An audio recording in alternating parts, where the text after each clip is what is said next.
আচ্ছা দেখেন তো এই গাছটা কেউ চিনেন কি না? এটা কি গাছ মানে হচ্ছে কোনো উপকারী বা কাজে আসবে এরকম কোনো গাছ, নাকি আগাছা যে হয় টবের মধ্যে সেটা আগাছা? আমি আসলে চিনি না, তাই ভাবলাম আপনাদেরকে দেখাই যে আপনাদের মধ্যে কেউ চিনেন কি না, এটা কি প্রয়োজনীয় গাছ বা শাক কিনা, নাকি আগাছা? যদি আগাছা হয় তাহলে তো ফেলেই দিতে হবে, কিন্তু গাছটা ভালো লাগছিল তাই আমি আর ফেলিনি। এটা হচ্ছে আমার বেলি ফুলের টবটা, যেটা হচ্ছে বেলি ফুল গাছের টবটার মধ্যে এটা হয়েছে। তো বড় হয়েছে, বেশ বড় হয়ে গেছে, 1 মাস সময়ের মধ্যে বেশ বড় হয়েছে এটা।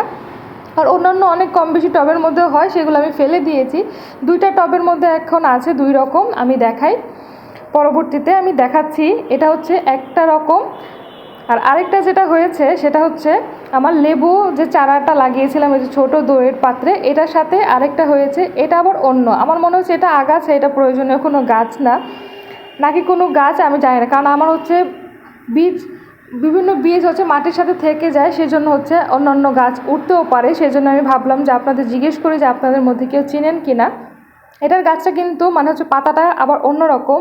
আর পুঁই শাকের এই বালতিটার মধ্যে আবার আরেক রকম হয়েছে, এই যে দেখেন, এটার ওইটা মনে হয় কিছুটা সিমিলার মনে হলো আমার আগে, মানে হচ্ছে আগে দ্বিতীয়টা যেটা দেখালাম। তো কেউ যদি জেনে থাকেন অবশ্যই আমাকে কমেন্ট করবেন যে এটা গাছ আগাছা কিনা।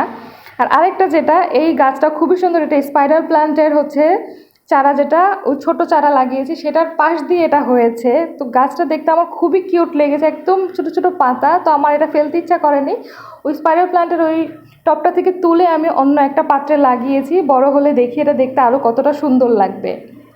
এভাবে করে এটা লাগিয়েছি, দেখেন একদম একদম একদম ছোট্ট ছোট্ট পাতা, কি কিউট দেখতে না, তাই না? তো এটা আমি এখানে আপাতত লাগিয়ে একদম রেখেছি। আর এই পাশাতে ভালো রোদ আসে দুপুরের, তো এখানেই রেখেছি যেন ভালো গ্রোথ হয় এটার। এই তো আমার ভিডিওটা এখানে শেষ করছি। অবশ্যই কমেন্ট করে কিন্তু জানাতে ভুলবেন না। আল্লাহ হাফেজ।